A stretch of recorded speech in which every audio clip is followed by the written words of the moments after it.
Brahma Gurur Vishnu Gurudeva Maheshwara Guru Sakshat Parabrahma Tasmai Sri Gurave Namaha. I bow to my Guru as Brahma, as Shiva, as Vishnu.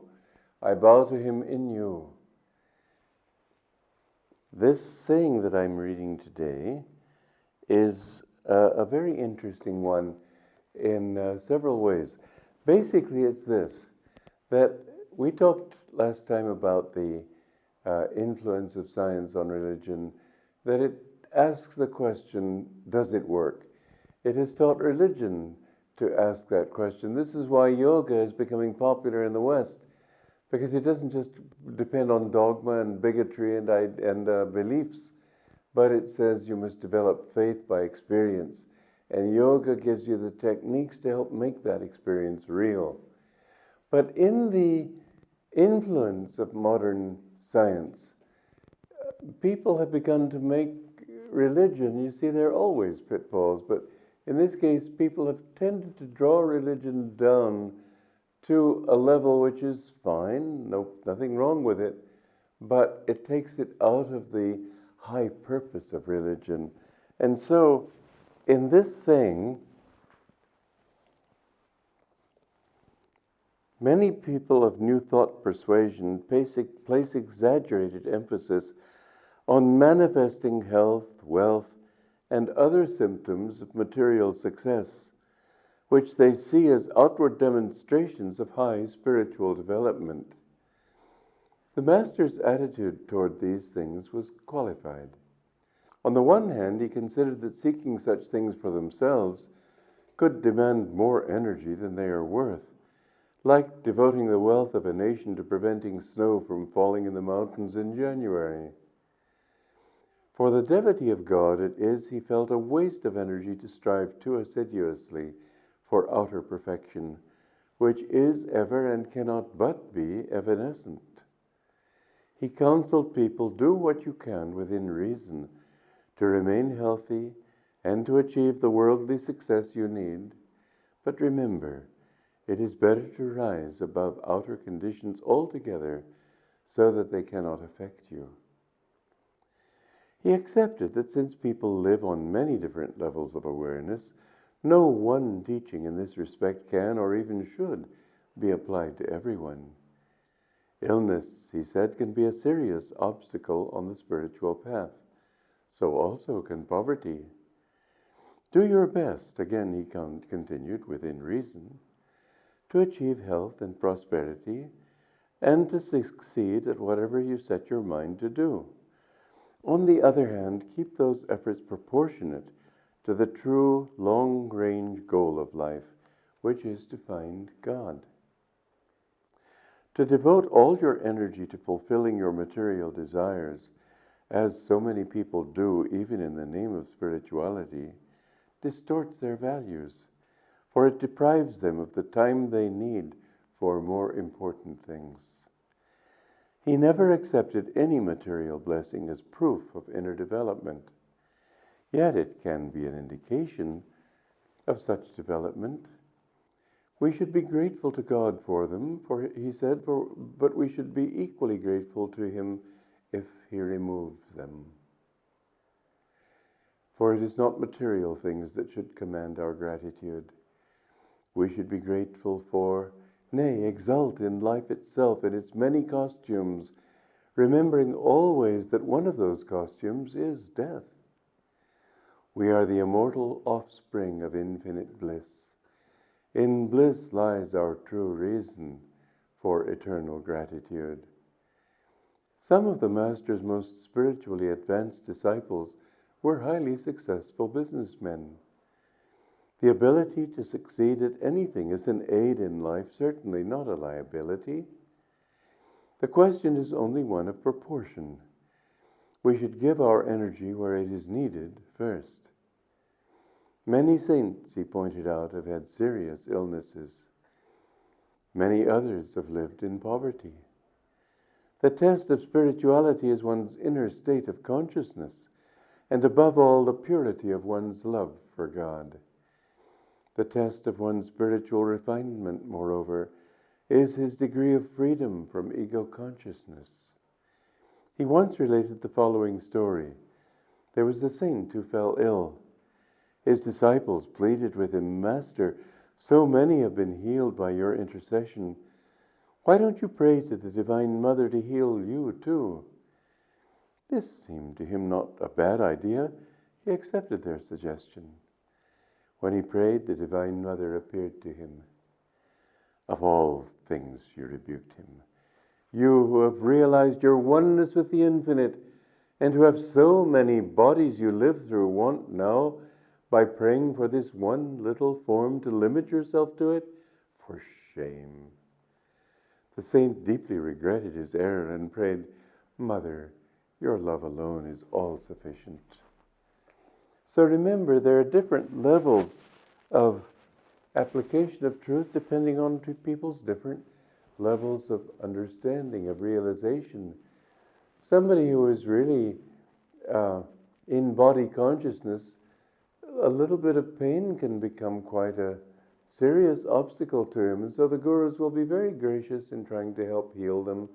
And they say, too, that we should take care of our bodies and not just be indifferent to them, because starving, suffering physically, all these different physical aches and pains. You'll notice just one little example. When you go to the ashrams of India, at least this has been my experience, you don't see many people from the more, let's call them, without proper dignity, the lower classes. Usually you see middle-class people or upper-class people, people who have had the opportunity, in other words, to get their material wants out of the way, and then they can give their minds to God. That's why in the Bhagavad Gita, it speaks of that fallen yogi who doesn't reach that state by the end of his life.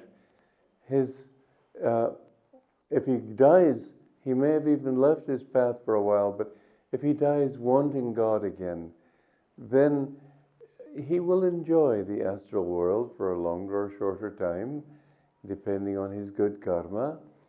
Then when he's reborn, Krishna says that he's born into a family of yogis, or because yogis are not so often willing to accept children and family responsibilities. So at least he will be born into a well-to-do home where he can satisfy his desires more quickly and as a result come back to the path. So mind you, satisfying your desires in itself needn't be bad, but once you've got the desire for God, and once there's even the possibility of developing such a desire, then remember that God is the highest thing. And the more spiritually developed you become, the more it behooves you to ignore the physical difficulties and just put your will to seeking God, and even to discipline your body. Our Guru taught us to discipline your body, discipline your will.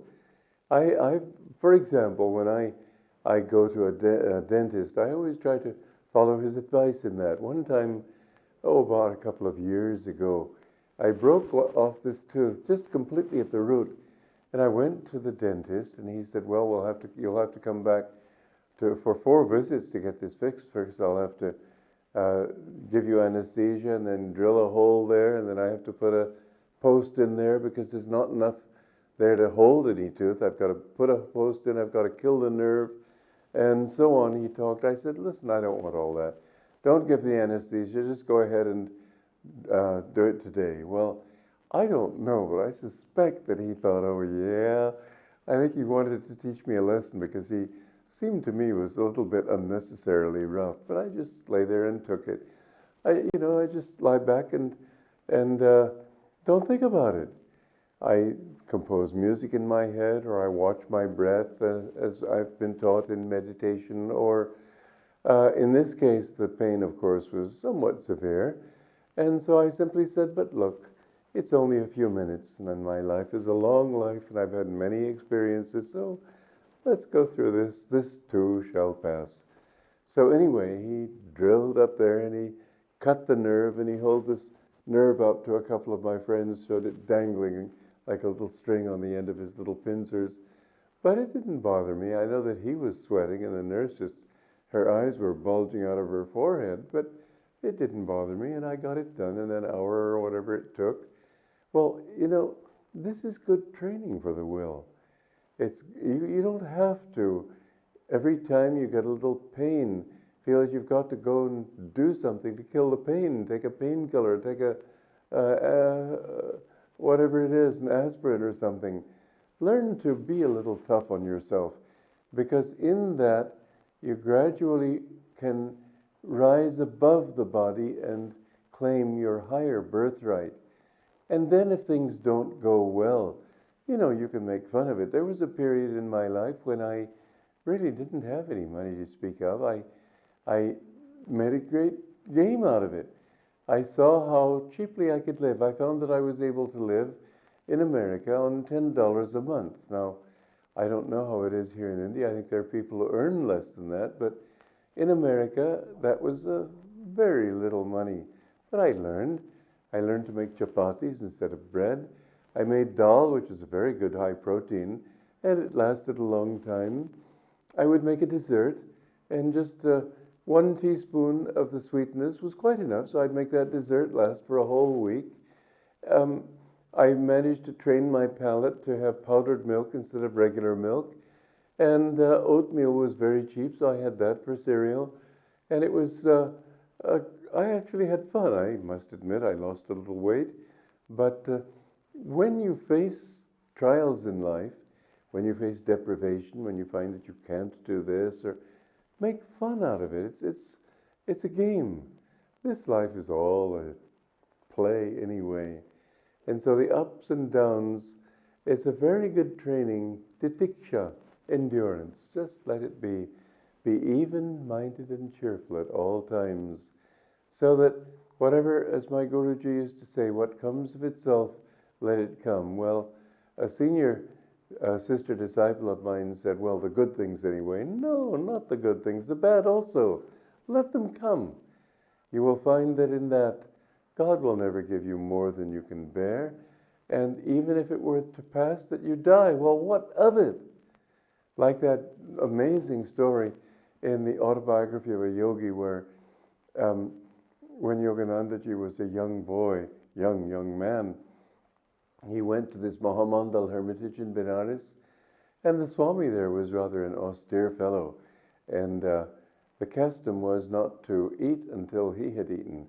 Well, he had been away for a few days, and he came back, and then he wanted to meditate, and he didn't eat till late in the day, and my Guruji was getting more and more hungry. And finally he ate, and my Guruji said, well, sir, what should I do if I'm hungry, if I die of hunger? And the Swami gave him this very drastic counsel. He said, die then. Die rather than admit that you don't live by the power of God. Have that power of will to know that even if you must die, so what? It doesn't matter. But live by truth, live by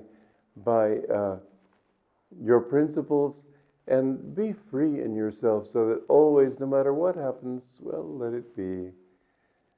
You know, when Mahatma Gandhi died, his last words were Ram, Ram. He knew it would die that way. He had that insight. But what does it matter? A friend of mine, a brother disciple, whatever I used to say to him, he was a Bengali. Whatever I used to say to him, he would say, Guru, Guru. And somebody told me that he was in Germany not long ago, and they saw him levitating. But you know, this thought, just God is in all, God is everything. But be true to your actual self. Be true to your actual state, so that don't think, well, because they did it, I can do it. You have to be aware that you may not have reached their state yet, and you may not have gained that. I remember once years ago, I was trying to practice titiksha and endurance and so on. And I was taking cold showers in the winter. I was a young man, 22, 23. And in the winter could be quite cold in Los Angeles. And I remember I reached the point where I crossed over the barrier of actual endurance, and I really had to admit I was cold. I was shivering. Do you know it took me several months to get warm? If you push it too far, then that's not common sense. Use your common sense. You will see, though, that if you do, that you can gradually become so strong. One time my guru, well, you develop these things over a period of time, but it was icy cold off the coast of Massachusetts. Nobody dared even put his toe in the water, and my guru went into the water, and Dr. Lewis, a disciple of his, saw a great blue light around him. And later on, our guru came out and he said, well, I have to admit it was cold at first, but then I went into the spirit and I felt no coldness then. Well, when you've reached that state, you can, like these Himalayan mountain climbers going up with all their heavy parkas and everything, and suddenly out of the mist below them there was this yogi with just a loincloth, passing them, going on up and disappeared into the mist again. But what my guru has come to bring is a new life, a new tomorrow. We must learn, and he brought a new message to the world. We must learn to make this message real in our lives. We must make them dynamic to our consciousness. If we can live in that way, then we can change not just ourselves, we can change the world. Joy to you. When the dawn breaks and then the morning sends the sun high in the sky, who would hide from heaven's glory? Who would pass the challenge by? La la la la la la la la la la la la la la la la. La la la la la la la la la la la la la. There's a morning for every nation when the sun's high in the sky. There's a time for every people to affirm their destiny. La la la la la la la la la la la la la la la la. La la la la la la la la la la la la la. Even so, all of us together can create a better land. Leave the past, a new tomorrow waits for all who understand. There's a morning for every nation when the sun's high in the sky. There's a time for every people to affirm their destiny. La la la la la la la la la la la la la la la la. La la la la la la la la la la la la la la. Even so, all of us together can create a better land. Leave the past, a new tomorrow waits for all who understand. La la la la la la la la la la la la la la la la. Leave the past, a new tomorrow waits for all